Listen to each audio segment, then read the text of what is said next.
one year. There was a gentleman from Ohio named George Morrison who is going to come down here to South Central Kentucky.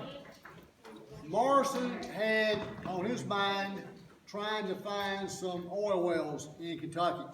He was down here to make money. He came down to this part of the state, and one of his friends said, George, you ought to go through Mammoth Cave. Now you've got to realize, in 1919, nobody knew about this part of the cave. The only thought Mammoth Cave was that large opening behind the visitor center. So Morrison comes down. He agrees to take a tour. On his tour, he takes with him his compass and his map. He starts the tour. He counts off how many feet he walks this way, what direction he turned. And when he got out of the tour, he realized two big things. First of all, Mammoth Cave was larger than what the map showed. And second thing, he realized that the caving business was going to be big business in Kentucky in the 1920s and 1930s. And he wanted to get in on the making of the money. And nothing wrong with that. So what George does, he comes out around this area looking for himself a cave. Where we came in that while ago, he was scouting around out there one summer afternoon, noticed some children playing in that sinkhole. He walks down. He feels some cool air coming out, and he realized there's probably a cave down there. So George buys up several acres around this part of the area. He then brings in his most favorite exploration tool, dynamite. He is going to blow open the hole that we walked in through a while ago. We had that first door and that second door, all that was blown out. Okay, that's man-made. But for the most part, the rest of this is all natural. Now, after George blew out the opening, he wants to find somebody to come down here and explore the cave. George was in his mid to late 40s, a rather large man, and probably was not physically able to get down there and climb down through these openings to find the cave. So he asked his nephew, a man named Earl. Now, Earl was in his early 20s. Earl was a veteran of World War I. Most of that war had been fought in the trenches in France. He had fought in 5 major campaigns in France. And if you don't remember back when you were 20 or 21, you're not afraid of anything. Well, neither was Earl. So Earl agrees he will come down and scout out this area. It took us about 15 minutes to get down here. It took Earl 2 weeks to get to where we're sitting. Why so long? There were no steps then. There were no lights. Well, how to get down here? They wrapped a rope around his waist, gave him a lantern, and started to drop him down through the holes. He'd go this direction, that direction, finally find a way down. Then he goes down more. Oh, I ran out of rope, gotta go back up. 2 weeks later, he pops up down here. When he got down here, Uncle George came down and said, yep, this is the place I want. We're going to start giving tours down here. And that's what he did. Now, at that time again, nobody knew that this cave was here. The only cave we had was the historic cave. George is going to name his cave the new entrance to the Mammoth Cave. And he's really going to start to get people to visit his cave. What would he do? If this were 1921 or 1922, Shannon and I would not be dressed in these uniforms like this. We'd be dressed in a uniform that made us look like we were Kentucky State policemen. Somebody would be driving down the highway. Remember, you've got to drive by this highway before you get to the Mammoth Cave. So he's got the best location. So here comes some cars, let's say from New York or New Jersey or Massachusetts driving down here. And Shannon and I, we see them. We step out in the road, we wave our hands. They stop. They think, have we done something wrong? We'll go up to them and say, sir, where are you going? And he said, well, I'm going to go to Mammoth Cave to take a trip. I would say, if I were you, I wouldn't do that. Why not? Well, they had a cave in there last night. Why don't you come to our cave, the new entrance to Mammoth Cave, and take a trip here? Or he might tell them, I wouldn't go there because all the guys, they've all got smallpox.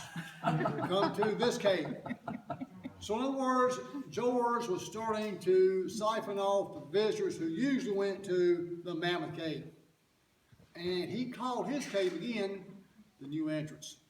Well, Mammoth Cave estates were upset because we were getting their visitors. They want to put us out of business.